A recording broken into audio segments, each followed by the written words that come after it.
Hi friends, నా పేరు Surendra. Welcome back to my channel. ఈ రోజు ఎపిసోడ్లో మెయిన్ ఘట్టమైన కెప్టెన్ టాస్క్ గురించి మాట్లాడదాం. నేను కొన్ని పాయింట్స్ రేజ్ చేస్తాను. అవి తప్ప ఒప్పా అనేది మీరు కమెంట్ చేయండి, ఓకేనా? సో దానికంటే ముందు వీడియోస్ నచ్చుతుంటే లైక్ చేయండి, కొత్తగా ఏమైనా చూస్తుంటే please do subscribe. So main టాపిక్కే వెళ్ళిపోతున్నా. ఇక్కడ ఒకటి చెప్పండి, హౌస్లోకి వెళ్ళిన దాకా కామనర్స్ అండ్ సెలబ్రిటీస్, హౌస్లోకి వెళ్ళాక ఓనర్స్ వర్సెస్ టెనెంట్స్. అంటే వీళ్ళు అర్థం చేసుకోవాల్సింది ఏంటంటే, వన్స్ నువ్వు హౌస్లోకి వెళ్ళిపోయాక అసలు అగ్ని పరీక్షతోనే మీరు సెలెక్ట్స్ అయ్యారు. చాలామందికి తెలుసు కదా, ఓటింగ్ కూడా మీకు అలవాటు అయిపోయారు. సో మీరు లోపలికి వెళ్ళాక ఓనర్స్ వర్సెస్ టెనెంట్స్ అనేది కాన్సెప్ట్. అంటే ఏంటి, టెనెంట్స్ నుంచి కొన్ని టాస్కులు పెట్టి ఓనర్స్ అవుతున్నారు. టెనెంట్స్ నుంచి ఒక్కో టాస్క్లో గెలిచిన వాళ్ళు పర్మనెంట్ ఓనర్ చేస్తున్నాడు. అంటే అటు ఇటు ఇటు అటు మొత్తం షఫుల్ చేసి ఓవరాల్గా 14 మందిలో 2 గ్రూపులు ఏంటంటే ఓనరు, టెనెంట్. ఇక్కడ మళ్ళీ కామనర్ సెలబ్రిటీ యొక్క ఇది ఎందుకు వచ్చింది వాళ్ళకి లోపల, వాళ్ళు ఆడుతుంటే కామనర్ వర్సెస్ సెలబ్రిటీ అంటారేంది, ఓనర్స్ వర్సెస్ టెనెంట్ అన్న ఒక రకం.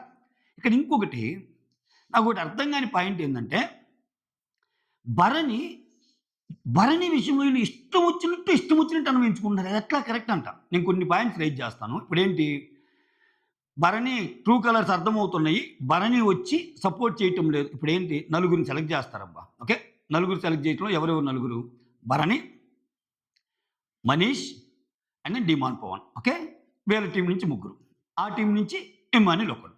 వీళ్ళ నలుగురికి గేమ్ జరుగుతున్నప్పుడు ఇప్పుడు ఆబ్వియస్గా భరణి అనే పర్సన్ టీం గురించి ఆడాడా ఆడలేదా అనేదానికి ఎగ్జాంపుల్గా దీనికంటే ముందు జరిగిన ఇన్సిడెంట్ ఒకటి చెప్తుంది. ఏం చెప్తుంది, ఒక టాస్క్ ఉంటుంది. ఏ టాస్క్, ఫోన్ టాస్క్. ఓకే, అది ట్రస్ట్కి సంబంధించిన వ్యవహారం. ట్రస్ట్కు సంబంధించిన వ్యవహారం అయినప్పుడు తనూజ అడిగినా కానీ, నాన్న నువ్వు నిజం చెప్పన్నా కానీ, లేదమ్మా ఇక్కడ ఎవరు బజర కొట్టలేదు అన్నప్పుడు భరణి ఎటువైపు నిలబడ్డట్టు, ఈ టీం వైపు నిలబడ్డట్టేగా. మరి అటువంటప్పుడు ఇక్కడ మీ దృష్టిలో ఇదవుతున్నాడు, అక్కడ వాళ్ళు చెప్పలేదని వాళ్ళకి ఇదయ్యాడు. సుమన్ శెట్టి అడిగినప్పుడు అదే అంటాడు, మాకు హెల్ప్ చేయాలని ఉన్నా చేయలేకపోతున్నావన్నా అని బాధపడుతున్నావంట కదన్నా అంటే ఎస్ అంటాడు. అంటే ఆయన ఇక్కడేం డిప్లొమసీ లేడు, మీకు హెల్ప్ చేయాలన్నా నేను చేయలేకపోతున్నా, టీం ఉన్నాను కాబట్టి అని చెప్పి నా మనసు ఇట్టే ఉందన్నట్టు చెప్తున్నాడు ఆయన. చెప్తున్నా ఇక్కడికి వచ్చినప్పుడు మీకే సపోర్ట్ చేశాడుగా. అరే ఇప్పుడు ఆ టాస్క్లో భరణి వీళ్ళకి సపోర్ట్ చేసినట్టే కదా, ఉన్ని ఆ ఓనర్స్కి సపోర్ట్ చేసినట్టేగా. అప్పుడు మీ మనిషి కాదు ఆయన. ఇక్కడ ఎంత డిప్లొమసీ, ఎంత హిపోక్రసీ అంటే అసలు ఈ రోజుతో చిరాకు వచ్చిందబ్బా ఈ శ్రీజాప్రియ. అసలు అంటే నేను ఈ మాట అనొచ్చు అనకూడదు, 3 డబల్ ఎలిమినేషన్లు పెట్టి ఒక్కో ఎలిమినేషన్కి 2 లెక్కన లేపేసి కొత్త సెలబ్స్ని ఎవరినైనా తెచ్చేసి గేమ్ని కంటిన్యూ చేస్తే పోద్ది అనిపిస్తుంది నాకు. అరే ఇది ఇప్పుడు ఇంకా ఎందుకు కామనర్ వర్సెస్ సెలబ్రిటీ, అది అయిపోయిన చాప్టర్ కదా, ఓనర్ వర్సెస్ టెనెంట్ కదా. మోర్ ఓవర్ ఇక్కడ మనం ఎంత మాట్లాడుకున్నా ఇది సెలక్షన్ చేసేంత వరకే. సెలక్షన్ చేశాక వీళ్ళ నలుగురిలో ఒకడే కెప్టెన్ అవుతాడు. సో అది ఇండివిజువల్ గేమే. వీళ్ళ నలుగురిలో ఎవరు కొట్టుకొని ఎవరైనా సరే అది ఇండివిజువల్ గేమే. ఇప్పుడు డిమాన్ పవన్ ఇక్కడ వీళ్ళ గ్రూప్లో అయినంత మాత్రాన డిమాన్ పవన్ వీళ్ళందరికీ మించి రీతుకి ఎక్కువ అవకాశాలు ఇవ్వచ్చు. అక్కడ గ్రూప్ రాదు, మళ్ళీ ఆయనకి ఇష్టం. అంటే ఓవరాల్గా హౌస్ లెక్కే మారిపోయింది ఇక్కడ. ఇప్పుడు రీతు కెప్టెన్గా కొంతమందికి రీతు అన్యాయం చేసింది, సో ఏదో ఓవర్ రూల్స్ పెట్టేసి కావాలని చేసింది, లేకపోతే డిమాండ్ పవన్ వెళ్ళాల్సినడే మనీష్ తర్వాత అనుకునేటానికి కూడా ఛాన్స్ ఉంది. రూల్ మార్చితే ఏముంది, ఆ భరణి 2-3 సార్లు చెప్పినా కానీ ఏముందిలే మళ్ళీ తెలుసుకుంటాలే అని అంటే వాళ్ళిద్దరికంటే డిమాండ్ పవన్కి ఎక్కువ అయ్యింది ఒకనొక టైంలో. సో అప్పటికి సంజన అంటుంది, స్టాప్ అని ఎందుకు అన్నావు అంటే, నేను నీకు చెప్పాల్సిన పని లేదు అంటుంది రీతు. సంజన పాయింట్ ఏంది, వాళ్ళు ఒకరికొకరు కలర్ పూసుకునేటప్పుడు స్టాప్ అనాల్సిన అవసరం ఏంది, ఇప్పుడు డిమాండ్ పవన్ కలర్ పూసేటప్పుడు స్టాప్ అనాల్సిన అవసరం ఏంది. సో ఇక్కడ ఎంత హిపోక్రసీ అంటే చెప్తా చూడండి. ఫస్ట్ మనీష్ అవుట్ అయిపోతాడు, ఆయన రాగానే కోపం అంతా ఇంక భరణి మీద. ఇక్కడ భరణి వీళ్ళ అవసరమైనప్పుడు మాత్రం మన టీం కదా పక్క వాళ్ళకి ఎలా సపోర్ట్ చేస్తావు అన్న సెన్స్లో వస్తున్నారు వీళ్ళు. ఓకే, ఆయన మాత్రం వీళ్ళ కోసం ఓడిపోవాలి. అసలు ఇప్పుడు మీ 6 కలిసి ఆయన్ని ఇంట్లో నుంచి బయటికి వెళ్ళాలి అని చెప్పి నామినేట్ చేశారు. సరే అది మీ ఇష్టం, నామినేట్ చేయొచ్చు, అది తప్పు లేదనుకుందాం. సో నామినేషన్స్కి గ్రూపులకి సంబంధం లేదు అనుకుందాం. సో అంటే మీలో మీరు అసలు శుద్ధపూసలు ఎవ్వరి తప్పులు లేవు, బయట అన్ని అనుకున్నారు. కానీ ఒక గ్రూప్గా వెళ్తా ఇప్పుడు శ్రీజ ప్రియా గురించి ఆయన కన్నీళ్ళు పెడతాడు, అసలు హరీష్ గురించి అన్ని తప్పులు చేస్తున్నాడని వీళ్ళు గోల పెడతారు. కానీ మీలో మీరు చేసుకోవటం ఎక్కువ. ఓకే, సో ఇక్కడ భరణి మీకు అవసరమైనప్పుడు మాత్రం ఓనర్‌గా ఉండాలంట. ఇది ఎంత హిపోక్రసీ అంటే అక్కడ ఈళ్ళెళ్ళిపోయాక భరణి, ఇప్పుడు మనీష్ ఎళ్ళిపోయాక భరణి, ఇమ్మాన్యుల్, డిమాండ్ పవన్ ఉన్నాడబ్బా! భరణి, ఇమ్మాన్యుల్, డిమాండ్ పవన్ ఉన్నప్పుడు భరణి ఇమ్ముకి సపోర్ట్ చేశాడు. డిమాండ్ పవన్‌కి సపోర్ట్ చేయలేదు అని అనుకోటానికి ఇక్కడ ఆల్రెడీ ఇండివిడ్యువల్ గేమ్ అయినప్పుడు ఇదే డిమాండ్ పవన్ ఇంటి నుంచి వెళ్ళాలని ఆల్రెడీ భరణి నామినేట్ చేస్తాడు డిమాండ్ పవన్‌ని. ఆల్రెడీ ఇంటి నుంచి వెళ్ళాలని నామినేట్ చేసిన పర్సన్‌ని అతన్ని గెలిపించి అతని కెరీర్‌ని పెట్టాలని ఎందుకు చూస్తాడు? ఎందుకు చూస్తాడు? ఇంకా అసలు ఇయన్నీ తీసేద్దాం. ఇంకొక పాయింట్. అంటే నువ్వు చూపిస్తున్నావు, నువ్వు పార్షియాలిటీ చూపిస్తున్నావు, నువ్వు మీ టీమ్ వైపు చూపిస్తున్నావంటే, డిమాండ్ పవన్‌కి సపోర్ట్ చేయకపోతే వాళ్ళ టీమ్‌కి చూపించినట్టా? అదెట్లా? ఇప్పుడు అట్టనుకుంటే అసలు అసలు దీంట్లో ఇంకొక లాజికల్ పాయింట్ ఏందంటే, మీరన్న అంటే నువ్వు మా టీమ్ గదా! నువ్వు అలాగా చూపిస్తున్నావు అనుకున్నప్పుడు, నువ్వు డిమాండ్ పవన్ ఎలా విన్ అవ్వాలని కోరుకుంటున్నావో, భరణి గూడా అలా విన్ అవ్వాలని కోరుకోవాలి కదా! ఎందుకంటే భరణి కూడా మీ టీమే గదా! ఆయన టెంపరరీ ఓనర్ అయ్యాడు గదా! సో, భరణి విషయంలో మీకు ఎంత కన్సర్న్ ఉంది? ఇది ఇది ఎలా ఉంటదంటే, పొద్దస్తమానం గోల, గోల రామాయణం తప్పితే, వీళ్ళు చేస్తే ఒకటి, వాళ్ళు చేస్తే ఇంకొకటి. ఇప్పుడు అల్టిమేట్‌గా అది ఇండివిడ్యువల్ గేమే. నలుగురిలో ఒకరు కెప్టెన్ అయినప్పుడు వీళ్ళ ఆనందం కోసం ఏదో ఇంకా అంత ఆనందం కోసమైతే మా ఓనర్ నుంచి గెలిచాడనుకున్న ఒక్కటే. Celebs versus commoners, celebs versus commoners చూసుకుందాం. కామనర్స్ వర్సెస్ ఈ గోల. అంటే ఏం చేయాలని ట్రై చేస్తున్నారు మీరు? అట్టర్ ఫెయిల్యూర్ అయిపోలా? Utter failure. ఇప్పుడు ఎందుకు మనీష్‌ని సేవ్ చేయాలి? మనీష్ మంచోడు. మనీష్ చాలా ప్లీజింగ్ మేనర్‌లో మాట్లాడతాడు. మనీష్ ఎక్సలెంట్ అని మనీష్‌ని సేవ్ చేసిందెవరు? మనీష్‌ని సేవ్ చేసిందెవరు? ఆయనేగా. భరణేగా. కట్ చేస్తే నువ్వు నాగుపావన్నాడు. అక్కడ బుసలు కొట్టిందెవరు? స్నేక్ అంటే మీనింగ్ ఏంది? తననెవరైతే కాపాడతారో వాళ్ళ మీదే బుస కొట్టడం. ఆ! అక్కడ బుస కొట్టిందెవరు? మనీష్ బుస కొట్టాడు. సో, ఇక్కడ పెద్ద నాగుపాము ఎవరు? సరే ఆ తర్వాత ఈ డీమాన్ పౌల్‌కి సారీ చెప్తాడు. ఓకే. "అరే! నువ్వు చేయలేకపోయానురా" అది ఇది అంటే నిన్ను నేను సేవ్ చేయలేకపోయాను. మనీష్ చాలా ఇదిగా ఉన్నాడని. తర్వాత మనీష్ రియల్ నేచర్ అర్థమైద్ది ఆయనకి. అర్థమయ్యి తర్వాత మొన్న నామినేషన్‌లో భరణి ఎవరిని చేశాడు? డీమాన్ పౌల్‌ని చేశాడు. సో, ఆయన నామినేషన్ కూడా ఆయన తప్పా? డీమాన్ పవన్ చేశాడు అంటే డీమాన్ పవన్ ఇంటి నుంచి ఎళ్ళటానికి చేశాడు భరణి. ఇప్పుడు డీమాన్ పవన్ ఎందుకు కాపాడతాడు? అసలు ఫస్ట్ ఆఫ్ ఆల్ ఈ నలుగురిలో ఒక టాస్క్ పెట్టారంటేనే అది ఇండివిడ్యువల్ టాస్క్. ఈళ్ళింకా ఇది గ్రూప్ టాస్క్ అనే భ్రమలో ఉన్నారు. రేపు ఈ నలుగురిలో కెప్టెన్ అయ్యాక, ఆ కెప్టెన్ అనే పర్సను ఓనర్‌లకు ఒకలాగా ఉంటాడా? అక్కడికి ఒకలాగా ఉంటాడా? పోనీ భరణి నేను కెప్టెన్ అవ్వకపోయినా పర్లేదు. ఇల్లు నడిపే సామర్థ్యం ఇమ్ముకుందని నమ్ముతున్నాడు భరణి. నమ్మినప్పుడు తప్పేంటి? ఆన్ ద హోల్ గదబ్బా! ఇప్పుడు గేమ్ ఆడాల్సింది. కెప్టెన్ అయినోడు అందరికీ ఇదే గదా! సో, మీ టీమోళ్ళు మీ టీమ్‌కి సపోర్ట్ చేయండి. వాళ్ళ టీమోళ్ళకి వాళ్ళ టీమ్‌కి సపోర్ట్ చేయండి అని ఏం లేదు గదా! అట్లనుకుంటే రీతు వచ్చి ఇక్కడ డిమాండ్ బోర్డ్‌కి సపోర్ట్ చేసినప్పుడు మాత్రం కేకలు, అసలు జేజేలు యెస్ ఎక్సలెంట్, ఎక్సలెంట్, ఎక్సలెంట్ అని. రీతు పక్క టీమేగా. వాళ్ళేం అలా అనటం లేదుగా రీతు అని. ఆ గోలే అర్థమవుతుంది. మీకంత ఇన్‌సెక్యూరిటీ ఏంటో, మీ ఐడెంటిటీ క్రైసిస్ ఏంటో, మీ గోలేంటో మీకు నమస్కారం రా స్వామి. అబ్బబ్బబ్బబ్బబ్బా! టార్చర్ అసల. ఆ!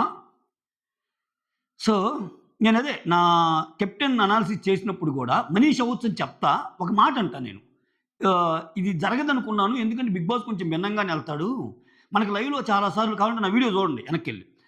మనకి లైవ్‌లో ఏమో నువ్వు కెప్టెన్ కావాలిరా అని చాలా సార్లు అంటుంది డిమాండ్ పవన్‌ని. ఆయన కెప్టెన్ కావాలన్న దానికి ఏమనే పెట్టాడు చూడండి మళ్ళా సంచాలక్‌గా. ఇంకేమన్నా ఏమన్నా సంచాలక్‌గా పెడితే ఆయనగా కెప్టెన్ ఎవరవుతారు? ఇక్కడ విచిత్రం మనీష్ కూడా ఓవర్ రియాక్ట్ అవుతా, సో నాకు సపోర్ట్ చేయలేదు. నిన్నెందుకు చేస్తారు బా? ఇప్పుడు ఆయన మీ టీమ్‌లోనే ఉంటున్నాడు. మీ టీమ్‌లో ఇప్పుడు ఒకటబ్బా మన ఓనర్స్ అని అనుకున్నప్పుడు ఆయన టెంపరరీ ఓనర్ అయిందెప్పుడు? నామినేషన్స్‌కి ముందేగా. నామినేషన్స్‌కి ముందే ఓనర్‌లోకొచ్చాక ఆయన మీ గ్రూప్‌లో సభ్యుడేగా. అలా అని చెప్పి మీరు ఆటకి ఆట, గ్రూప్‌కి గ్రూపే అన్నట్టు అందరూ నామినేషన్ చేశారుగా. అందరూ నామినేషన్ చేశారుగా ఆయన్ని. మీ తప్పులు మీకున్నాయి. అంటే గ్రూప్ పరంగా మాట్లాడుకుంటే అన్ని పాయింట్లు లేవనెత్తాల్సొస్తది. మీరు మొత్తానికి ఆయన ఇంట్లో పోవాలి అనుకోని ఆయన్ని పక్కకెళ్ళాల్సొచ్చినప్పుడు, విషయం వచ్చినప్పుడు మాత్రం మళ్ళా ఆయన నాకు సపోర్ట్ చేయాలని కోరుకోవటం ఏంటి అసలా? మళ్ళా ఇదొక ఇండివిడ్యువల్ టాస్క్. రేపు కెప్టెన్ అయినప్పుడు, రేపు కెప్టెన్‌గా అవకాశం వస్తే, నువ్వొకరిని సేవ్ చేసుకో అంటే, ఉన్నవాళ్ళు ఒకరిని సేవ్ చేయమంటే, ఈ మన డిమాండ్ పవన్ అనే అతను, ఈ ఇప్పుడు ఓనర్స్‌లో నుంచి ఒక్కరిని కూడా సేవ్ చేయకపోవచ్చు. రీతూని చేయొచ్చు, తనూజని చేయొచ్చు, ఎవరినైనా చేయొచ్చు. ఇప్పుడు బొగులుతాయి డ్రమ్స్ మీకు. ఆ! అసలు అసలు మనీష్ అయినా సరే ఎందుకు కోరుకుంటాడు? అసలు నన్ను నన్ను ఓడించకూడదు అన్నట్టు. అంటే మీ దగ్గరికొచ్చేసరికి భరణి మనోడు గదా! మనోళ్ళకి సపోర్ట్‌గా ఆడాలి. అదే భరణిని మీరు కెప్టెన్ అవ్వాలని కోరుకోవట్లేదు గదా! ఇక్కడ ఆయన సపోర్ట్ చేయనప్పుడు మాత్రం ఆయన ఓనర్ గదా అని గుర్తొస్తుంది మీకు. ఓకే. కానీ ఆయనకి మీరు సపోర్ట్ చేసేటప్పుడు మాత్రం సపోర్ట్ చేయాల్సిన సిట్యుయేషన్ అప్పుడు మాత్రం ఆయన ఓనర్‌లాగా కనిపెట్టంలా. ఆయన అటుపక్కోడు గదా అంటున్నారు. ఇదేమి హిపోక్రసీరా స్వామి? ఇది మామూలు హిపోక్రసీనా? మామూలు హిపోక్రసీనా? కాదు గదా! ఇది మెయిన్ నేను చెప్పాలనుకుందైతే. ఆయనయ్యాడు. ఓకే. ఆయనయ్యాడు. కంగ్రాచ్యులేట్ చేద్దాం గానీ, సో, మాట్లాడితే కొంచెం ఉండాలి ఏదన్నా. ఎందుకింత చిరాకు ఇంత ఇదొస్తుందంటే ఇందుకే. సో, దానికంటే ముందు జరిగిన సిట్యుయేషన్స్ ఏమేంటి అంటే ఇంకా లైక్ కామెడీ సన్నివేశాలు కొన్నవుతాయి. ఏంటంటే అది ఒకటి ఒకటి చాలా తమాషా సీక్వెన్స్ ఒకటుంటది. అదొక్కటి చెప్తాను. "నువ్వు కెప్టెన్ అయితే ఎవరిని సేవ్ జేస్తావురా?" అని శ్రీజ అడిగితే, "ప్రస్తుతానికైతే నిన్ను, తర్వాత" అన్నట్టు అంటాడంట. ప్రస్తుతానికైతే అంటే ఏంట్రా? తర్వాత ఇంకంటే మాట మారుస్తావా? అన్నట్టు అంటది. ఇక్కడ నాకొకటే అర్థం గాదు. అంటే మన టీమ్ గాబట్టి నువ్వు నాకే సపోర్ట్ చేయాలి అని నువ్వు టీమ్ వైస్ మాట్లాడినప్పుడు, నీకు ఛాన్స్ వచ్చినప్పుడు మాత్రం సంజనాని కెప్టెన్‌గా జేయాలనుకున్నావు. దానికి మళ్ళా నువ్వు అతిగా నీకు నువ్వు రీజన్స్ ఇచ్చుకుంటున్నావు. ఇప్పుడు నీకు ఛాన్స్ వచ్చినప్పుడు నువ్వు సంజన గాకుండా మీ టీమ్‌లో నుంచి ఒకరిని సెలెక్ట్ చేసుకో హరీష్‌ని ఎవరినన్నా. అక్కడ మిగిలిన ముగ్గురిలో. శ్రీజకి ఇప్పుడు ఛాన్స్ వచ్చినప్పుడు సంజననే గదా సెలెక్ట్ చేసుకుంది. అప్పుడు హరీష్ గూడా ఉన్నాడుగా. అప్పుడు నువ్వేం జేసావు? అది నా ఇండివిడ్యువల్ గేము. నాకు సంబంధించిన గేమ్ అన్నావు. నీ వరకొస్తే ఇండివిడ్యువల్ గేము. వేరే వాళ్ళు ఆడితేనే ఒరేయ్! మన టీమ్ కదరా! మనకు సపోర్ట్ చేయాలి కదరా! అంట. ఓకే. ఇక్కడ ఇప్పటి వరకు నువ్వున్నా, తర్వాత ఎవరుంటారో అన్నట్టు అంటాడు. అంటే ఇక్కడ రీతుని ఉద్దేశించినట్టే ఇండైరెక్ట్‌గా. నాకు నచ్చినోళ్ళు ఎవరైనా ఉండొచ్చు కదా! నాతో బాండ్ ఫార్మ్ అయినోళ్ళు ఉండొచ్చు కదా! ఈ విషయం తీసుకొచ్చి ఏం చెప్పిద్ది? రీతు వచ్చి తనూజాకి చెప్తది. ఇలా అన్నాడే అనేసరికి శ్రీజ మొహం చూడాలి. తర్వాత అప్పుడు చూద్దామన్నాడు. అది ఇది అంటే ఇక్కడ ఏమేం చేస్తది అంతటితో గమ్ముకుండా అసలు నా గురించి ఏమనుకుంటున్నారు? నా గురించి జనాలు ఏమనుకుంటున్నారు? అని చెప్పి ఆ ఇద్దరు పవన్ కళ్యాణ్‌ని పిలుస్తది. పిలిచి నాలో రీతులో మీకు నచ్చినోళ్ళు ఒకరిని సేవ్ చేయమంటే మీరు కెప్టెన్ అయితే ఎవరిని సేవ్ చేస్తారంటే డిమాండ్ పవన్ రీతు అని అంటాడు. అసలు కుండ బద్దలు పట్టకుండా రీతు అంటాడు. అదేంట్రా అన్నట్టంటే నువ్వు కూడా నీకు అవకాశం వస్తే మా ఇద్దరిలో ఒకరిని సేవ్ చేయమంటే నువ్వు పవన్ కళ్యాణ్ చేస్తావు. నన్నైతే ఏం చేయవు. అది ఇది అన్నట్టు అంటాడు. అనేసరికి ఆమె ఇంకొంచెం హర్ట్ అయింది. హర్ట్ అయిపోయి మళ్ళా మళ్ళా నెక్స్ట్ సీక్వెన్స్ ఏంటి? ఇమ్ము దగ్గరికెళ్తది. మళ్ళా ఇమ్ము దగ్గరికెళ్ళి, "అరే! ఇప్పుడు నిన్నొకటి అడుగుతున్నాను. నీకు కెప్టెన్ అవకాశం వస్తే నన్ను జేస్తావా? రీతూని జేస్తావా?" అంటే నేనా? రీతువా? అన్నప్పుడు అందరూ రీతు వైపు చెప్తున్నారు. ఇప్పుడు పవన్ కళ్యాణ్ గాని, పవన్ గాని అటొచ్చిన ఈళ్ళు. అందుకని అసలు నేను ఇంట్లో ఎవరికైనా ఇష్టమున్నానా? లేదా? అన్నట్టు ఆమె చెక్ చేసుకుంటుంది. చెక్ చేసుకొని ఇమ్ముని అడిగినప్పుడు, "నేను పెర్ఫార్మన్స్ బేస్ చేసుకొని చేస్తాను." "పెర్ఫార్మన్సా? ఇదేంట్రా?" అంటే స్ట్రెయిట్ అవే నువ్వు నా మీద చెప్పాలి గదా! అంటే నీకు రీతుని చేయటమే ఇష్టమంటే, అలా కాదు అమ్ములు నేను పెర్ఫార్మన్స్ చూసుకోనన్నట్టు ఆయన అంటున్నాడు. ఏం బాధపడిద్ది. ఏం బాధపడిద్ది. అసలు ఆ బాధలో మీనింగే లేదనిపించింది. ఇప్పుడు నీకు ఒకరికి అవకాశం వచ్చిందబ్బా! ఇప్పుడు నువ్వు నలుగురిని అడుగుతుంటే, నలుగురిలో నీకు ఫేవర్‌గా సమాధానం చెప్పలేదని బాధపడుతున్నావు. సపోజ్ ఇప్పుడు నీకే ఒకవేళ ఆ జోన్‌లో నువ్వున్నావు. ఎవరన్నా వచ్చి తనూజ నీకు కెప్టెన్‌గా అవకాశం వస్తే నన్ను చేస్తావా? భరణిని చేస్తావా? పవన్ కళ్యాణ్‌ని చేస్తావా? పవన్ చేస్తావా? అంటే నలుగురిలో నువ్వు ఒక్కరి పేరేగా చెప్పాలి. మిగిలిన ముగ్గురు ఫీల్ అవుతారుగా. సో, అక్కడ ఆమె ఫీల్ అవ్వటంలో అర్థం లేదనిపించింది. ఓకే. అంటే ఆమె ఇంకా తర్వాత ఈ టాపిక్ మీద వచ్చి అన్నయ్య అన్నట్టు పవన్ కళ్యాణ్ అంటది. తర్వాతేమో డిమాండ్ పవన్ వచ్చి ఒకానొక సందర్భంలో నీకు నాకు పెద్ద ఏజ్ గ్యాప్ లేదు. అది ఇది నీకంటే నేనే ఎక్కువ అంటే అయితే అన్నయ్య అని డిమాండ్ పవన్ కూడా అంటది. లేదులే మన ఇద్దరం సేమ్ ఏజేలే అంటే నవ్వుకుంటుందనమాట. ఇది ఒకటి జరిగిద్దనమాట. ఆ తర్వాత మహత్తర ఘట్టం. మహత్తర ఘట్టం ఏందంటే సంజన గారు. సంజన గారు చెయ్యి లేకుండా నిప్పు పొగెట్ట లేచిద్ది. ఈమేం చేసింది, ఈ రీతుది గూడా కొంచెం తప్పులనిపిస్తాయి అబ్బా! అంటే ఆల్రెడీ ఆమె హరీష్ అన్న మాటకి ఒకసారి ఏడ్చింది. "నువ్వు కామెడీగానే వచ్చి ఇంట్లో తింటుంటావు" అది ఇది అని అన్నాడు గదా ఆయన. సో, ఈరోజు గూడా వాళ్ళెవరన్నా పెడుతున్నా నాకొద్దు అది ఇది అని అంటంలా ఏమ. దానివల్ల ఏంటంటే గొడవలు ఎక్కువవుతున్నాయి. ఎందుకంటే ఆ పాయింట్‌ని క్యాచ్ చేసుకొని ఈ ప్రియా, శ్రీజ వాళ్ళు విపరీతంగా ఇంకా లేస్తన్నారనమాట. ఏమేం చేసిద్ది, కెప్టెన్‌గా అన్నం తింటా ఆమె అన్నాన్ని చిట్టి కన్నలు, బుజ్జులు, బంగారాలు అని ఆ రీతుకి పెట్టిద్ది. అది ప్రియా కంట్లో పడింది. అదేంది అసలెవ్వరికీ పెట్టొద్దన్నారు. నేను పెడితే మాత్రం నువ్వు అపాయింట్ చేసిన సంచాలకే ఆయన అపాయింట్‌మెంట్ చేసిన సంచాలక్ ఎవరు? మన మనీష్ గారు. నన్ను క్వెషన్ చేశారు. ఇప్పుడు నువ్వు పెడితే తప్పేందంటే, చెప్పారు గదా! కెప్టెన్ అనేవాడు మానిటర్ అందరికంటే పెద్దని. అయినా నేను ఒక్కొక్క ముద్ద పెట్టాను. ఒక్క ఒక్క ముద్ద పెట్టాను. అర్థమవుతుంది మీరేమనుకుంటారన్నట్టు అంటది. ఆమె కామెడీగానే చేస్తది అంతా. ఆ! సో, అక్కడ మళ్ళా రచ్చ. కొంచెం గొడవయిందనమాట. సో, అయితే "నువ్వు స్విమ్మింగ్ పూల్‌లో దూకాలంటే, స్విమ్మింగ్ పూల్‌లో దూకితే నాకేదో ఫ్లోరిన్ పడదంటది." అందరికేమన్నా పడిద్దా? నువ్వు మాత్రం దూకమని చెప్పావుగా ఆయన్ని. ఆ! ఆ తర్వాత ఇంక్ ఇంకొక సీనేందంటే మన 'ఫ్లోరా శైని' అండ్ 'సంజన' అద్భుతమైన సీన్ ఇది. కళ్ళు అసల చాలా పెద్దవిగా చూడాల్సిన scene. So, 'Flora Saini' 'Sanjana' దగ్గరికొచ్చి నేనేదో అనుకున్నా గానీ నువ్వు చాలా మంచి ఆమెవి. సో, ఆ థమ్స్ అప్ విషయంలో నిజంగా యూ హ్యావ్ ఇట్ అన్నప్పుడు అసలు నువ్వేంటో నాకు అర్థమైంది. అంటే అది నాకు ఏమీ ఉండదు లోపల. మనం అందరము ఫైట్ చేసుకోవటానికి వచ్చాము. నువ్వు నేను ఒకటే అంట. తొక్కేం గాదు. తొక్కా తోటకూర ఏం గాదు. ఈమెకి టార్గెట్ ఉంటే తాట తీసి వదిలిపెడతది సంజన. కాకపోతే ఆమెలో ఇంకో గుణం గూడా ఉంది. ఎదుటోళ్ళు వాళ్ళకై వాళ్ళొచ్చి తగ్గితే మాత్రం క్షమాభిక్ష ఉంటది ఆమె దగ్గర. అంటే ఈమె దగ్గర ఇగో ప్రదర్శించకూడదు. ఈమె దగ్గర తప్పు చేసి ఇగో ప్రదర్శించినా, నీకంటే నేనన్నా ఆమెకి బీపీ రేజ్ అయిపోద్ది. ఓకే. ఆహ్, అదేదో 'బాలయ్య బాబు' సినిమాలో ఉంటది కదా! ట్రైన్ అటునుంచొచ్చినా నేను ట్రైన్‌కి ఎదురెళ్ళినా ట్రైన్‌కే రిస్కు అన్నట్టు అన్నట్టుంటది ఈమె వ్యవహారం. సో, ఇక్కడ చాలా మంచిగా మాట్లాడుతుంది ఇద్దరు. ఈ మధ్య చూస్తే సంజన మాట్లాడే మాటల దగ్గర కన్వర్జేషన్స్‌లో ఫ్లోరా శైలి ఉంటుంది. ప్రాబ్లమ్ ఆమెకు గూడా అర్థమైందో, లేకపోతే నేను నామినేషన్‌లో ఉన్నా గదా! నేను అంతంత మాత్రమే. ఈమెతో ఎనిమిటీ మెయింటైన్ జేస్తే, ఈమె ఎలాగో నామినేషన్‌లో లేదు.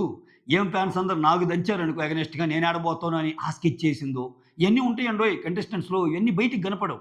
అరే! చాలా ప్రేమగా మాట్లాడుతుంది అనుకుంటాం. నామినేషన్స్‌ని బట్టి గూడా లెక్కలుంటాయి. ఒక్కొక్కరితో ఎలా బిహేవ్ జేస్తున్నారు అనేది. సో, అదొకటి అద్భుతమైన దృశ్యం. నీ నోటి నుంచి వినలేను అనుకున్న మాట ఒకటి ఇన్నాను. నువ్వు నీ నోటిని నీలో నుంచి ఇది చూడలేను అనుకున్నది ఒకటి చూశానమ్మా అన్న పెదరాయుడు డైలాగ్ నిజం చేశారు. తర్వాత ఇంకో క్యూట్ కన్వర్జేషన్ ఏందంటే ఇమ్మాన్యుల్ అండ్ సంజన.